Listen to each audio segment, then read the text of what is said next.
Hola a todos los amantes y curiosos de la historia. Bienvenidos a mi canal.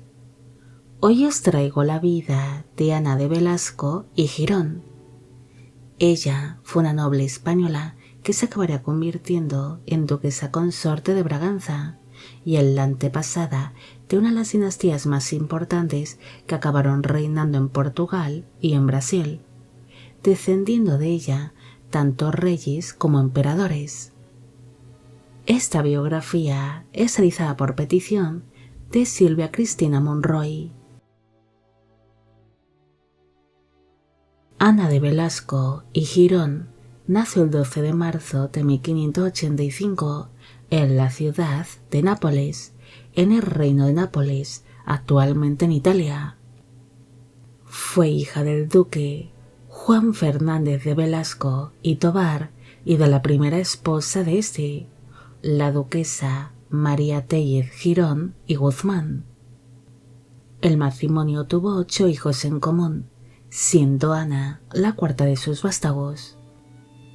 Sus padres estaban muy bien posicionados dentro de la sociedad de su época.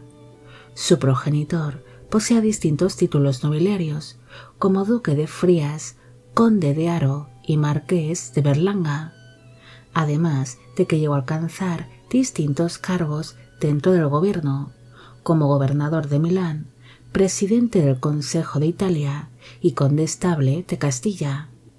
En cambio, su madre era hija del noble, político y militar español Pedro Tellez Girón y de la Cueva, quien también portaría distintos títulos, como duque de Osuna, marqués de Ureña o grande de España.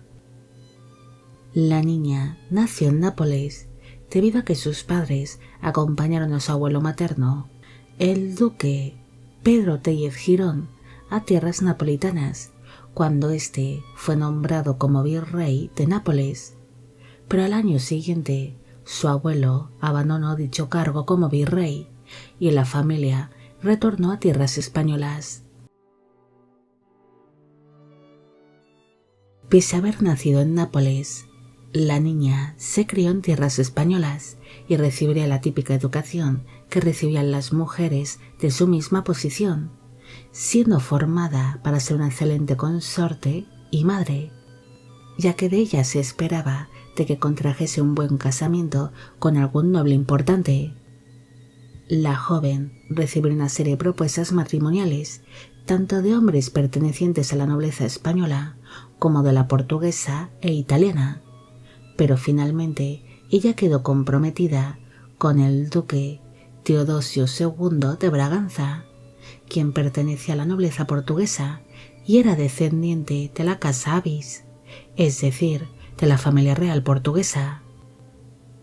El 17 de junio de 1603 se celebró la boda entre Ana y el duque Teodosio en la ciudad de Elvas, en Portugal.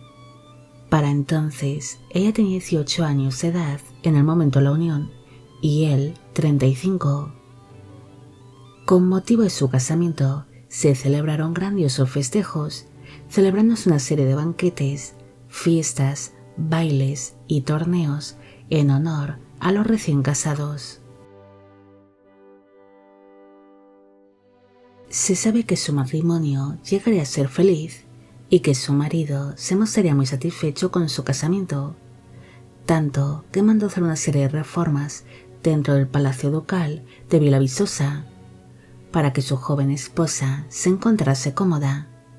Es más, el duque consideró que Ana era una mujer muy hermosa, de un gran encanto natural, elegante y muy refinada, así que quería que todo estuviese perfecto para ella.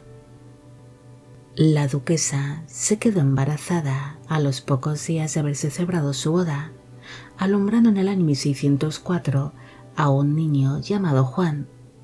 Este será en un principio duque de Braganza bajo el nombre de Juan II, pero posteriormente se acabará convirtiendo en el primer rey de la Casa Braganza, cuando el reino de Portugal se independizó de la corona española en el año 1640.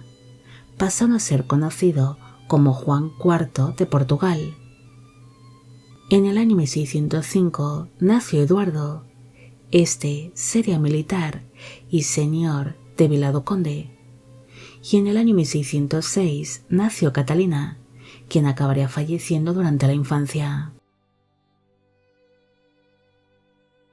Ana no solo sería querida por su marido, sino que fue una duquesa muy apreciada por el pueblo de Villaviçosa, lugar donde gozó de una gran popularidad.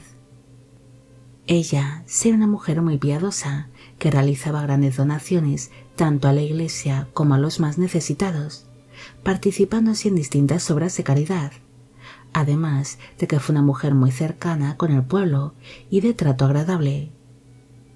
La duquesa también llegaría a ser muy admirada por su fertilidad, debido a que para entonces había alumbrado un hijo por año, siendo esto un gran motivo de felicidad para el matrimonio, que podría asegurar así la sucesión de la casa Braganza. En el año 1607, la duquesa alumbró a su último hijo, un niño llamado Alejandro, el cual llegaría a edad adulta.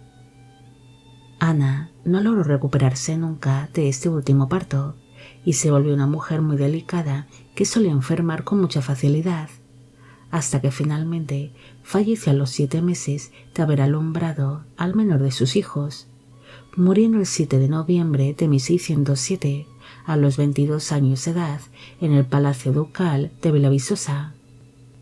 La muerte de la duquesa sería muy sentida tanto por sus súbditos como por su marido, quien se mostraría muy afectado con su pérdida. Incluso decidió no volverse a casar y vivió por el resto de su vida como viudo. Los restos mortales de Ana descansan en el Panteón de las Duquesas de Braganza de Villaviçosa, en Portugal. Ana fue la típica noble española que sería entregada en matrimonio para establecer importantes alianzas políticas como familiares. Ella descendía de una importante familia perteneciente a la nobleza española y estaban muy bien posicionados. Por esta razón, era de esperar de que acabase contrayendo un importante casamiento, convirtiéndose así en duquesa consorte de Braganza. Ana sería admirada por su belleza, su elegancia y por su saber estar, siendo descrita como elegante, educada y refinada, algo que también le gustó mucho a su marido, quien se mostraría como un hombre enamorado que solo quería agradar a su esposa. Pero por desgracia, el poco avance médico que había por aquel entonces y los partos tan seguidos ocasionaron que esta duquesa se volviese delicada y enfermiza, muriendo por ello a una edad temprana. Pese a morir muy joven, Ana es recordada por ser la antepasada de la dinastía Braganza, descendiendo de ella una de las dinastías más importantes y destacadas que reinaron en Portugal. Incluso sus descendientes se convirtieron en emperadores de Brasil, convirtiéndose así en la antepasada de reyes y emperadores. Bueno amigos, llegamos al final de la vida de Ana de Velasco y Girón. Espero que os haya gustado esta historia y espero a que a Silvia Cristina Monroy también. Como siempre, agradeceros todo el apoyo que recibe el canal. Mil gracias por ver los vídeos que voy realizando y quisiera agradeceros de corazón el que forméis parte de Biopic Channel. Hoy me gustaría saber qué os ha parecido esta historia y si conocéis a otras nobles españolas que se hayan convertido en las antepasadas de importantes dinastías. Y con esto me despido. Hasta la próxima.